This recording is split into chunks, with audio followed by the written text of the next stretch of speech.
আগামী ত্রয়োদশ জাতীয় সংসদ নির্বাচনে অংশ নিতে ৩০০ আসনের মধ্যে ২৩৭টির সম্ভাব্য প্রার্থী তালিকা ঘোষণা করেছে বিএনপি। এই তালিকায় রয়েছে বিএনপির বিভিন্ন জেলায় কাজ করা ত্যাগী নেতাদের নাম। তবে তালিকায় নেই বিএনপির স্থায়ী কমিটির বেশ কয়েকজন গুরুত্বপূর্ণ নেতা। সোমবার দলটির গুলশান কার্যালয়ে সম্ভাব্য প্রার্থী তালিকা ঘোষণা করেন মহাসচিব মির্জা ফখরুল ইসলাম আলমগীর।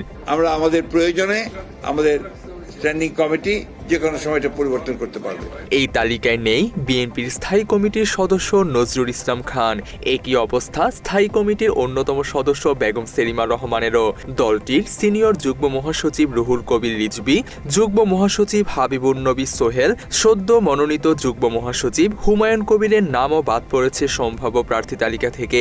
রুহুল কবির রিজভী দীর্ঘদিন ধরে বিএনপির বিভিন্ন আন্দোলন সংগ্রামে নেতৃত্ব দিয়েছেন। তবে কী কারণে তিনি মনোনয়ন পাননি সেটি এখনো পরিষ্কার নয়।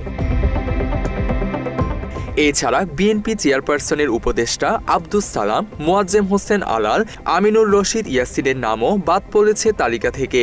দলটির ভাইস চেয়ারম্যান আসাদুজ্জামান রিপনকেও মনোনয়ন দেওয়া হয়নি। এবার বিএনপি থেকে সম্ভাব্য প্রার্থী হতে পারেন বলে বেশ আলোচনায় ছিলেন একাদশ জাতীয় সংসদে সংরক্ষিত মহিলা আসনের সংসদ সদস্য রুমিন ফারহানা। তবে তার সাম্প্রতিক বিভিন্ন বক্তব্য রাজনৈতিক অঙ্গনে ব্যাপক আলোচনা সমালোচনা জন্ম দিয়েছে। মনোনয়ন তালিকায় দেখা যায়নি তার নামও।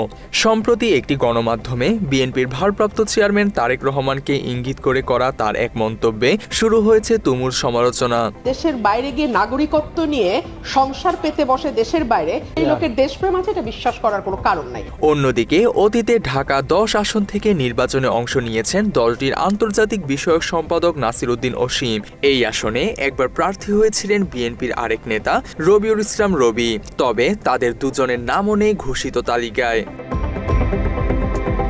মাগুরার একটি আসন থেকে এবার দলীয় মনোনয়নের জন্য চেষ্টা চালাচ্ছিলেন আলোচিত নেতা ঢাকা মহানগর দক্ষিণ যুব দলের সদস্য সচিব রবিউল ইসলাম নয়ন। তবে তিনিও বাদ পড়েছেন এই তালিকা থেকে।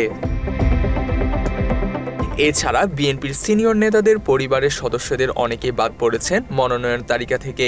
দলটির একটি সূত্র জানিয়েছে, আগেই এক পরিবার থেকে একাধিক প্রার্থী না রাখার সিদ্ধান্ত ছিল দলের।